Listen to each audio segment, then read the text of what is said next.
Hi friends, मैं हूं आपका फ्रेंड नमीश निगोतिया एडवोकेट और आप देख रहे हैं मेरा YouTube channel legal advice for everyone. दोस्तों, यदि कोई व्यक्ति ड्रॉवर कोई चेक को ड्रॉ करता है और वो किसी कारण से डिसऑनर हो जाता है और पेई जिसके फेवर में उसने ड्रॉ किया वो एक कंप्लेंट 138 नेगोशिएबल इंस्ट्रूमेंट एक्ट की फाइल कर देता है, फिर ट्रायल चलती है और ट्रायल जज या मजिस्ट्रेट उसमें कन्विक्शन कर देता है और सेंटेंस कर देता है, तो उस सेंटेंस को सस्पेंड कैसे कराएं, उसकी अपील कैसे फाइल करें, क्या जिस दिन जजमेंट होगा उसी दिन ड्रॉवर ऑफ द चेक को या अभियुक्त को जेल जाना पड़ेगा। आज के इस वीडियो में हम ये डिस्कस करेंगे।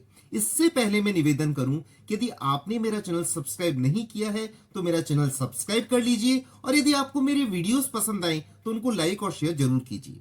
दोस्तों, आज के टाइम डिसऑनर ऑफ चेक के केस बहुत बढ़ गए हैं। बहुत सारे केस जेन्युइन होते हैं, लेकिन कई बार ऐसा भी होता है कि ड्रॉवर ने चेक तो दे दिया पर उसका पेमेंट भी कर दिया, फिर भी वो केस लगा देते हैं और उनमें कोर्ट जो है कन्विक्शन कर देता है, सजा सुना दी जाती है। ऐसे में ड्रॉवर के पास क्या रेमेडी है? तो ऐसे में ड्रॉवर को अपील करनी चाहिए।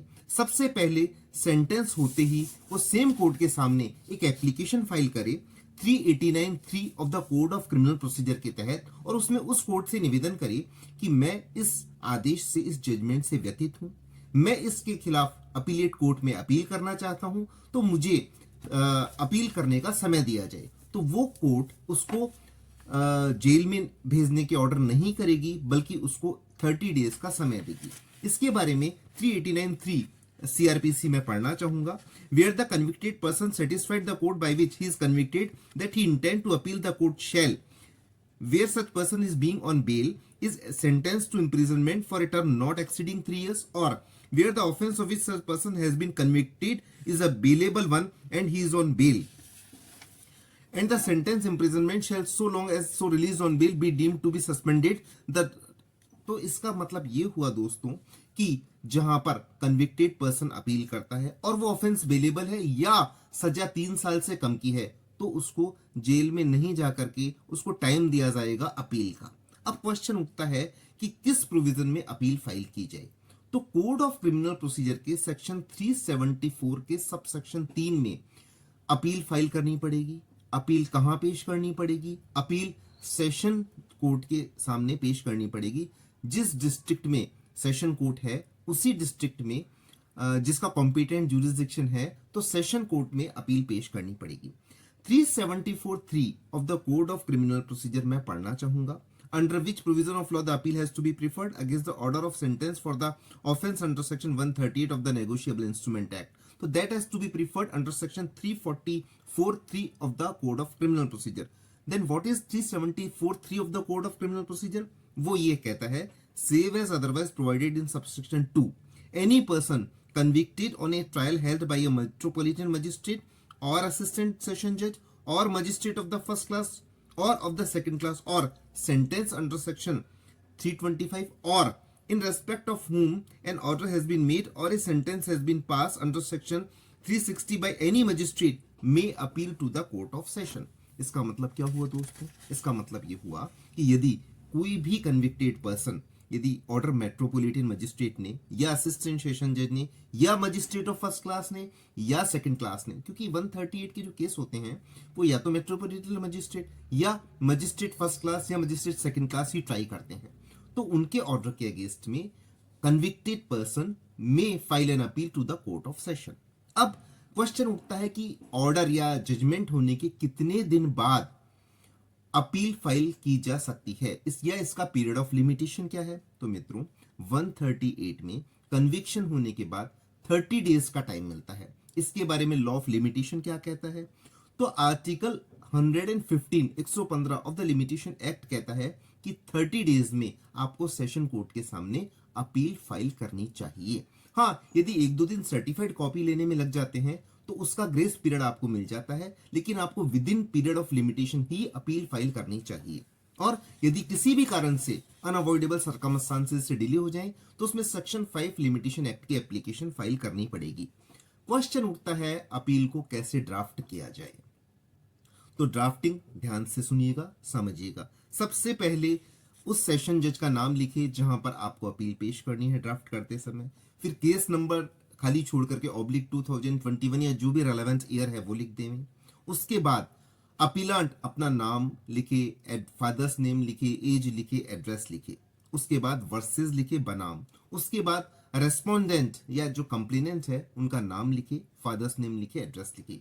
एक बात का ध्यान रखिए कि जो ओरिजिनल कंप्लेंट में नेम है, एड्रेस है, वो ही अपील में मीमो ऑफ अपील में होने चाहिए।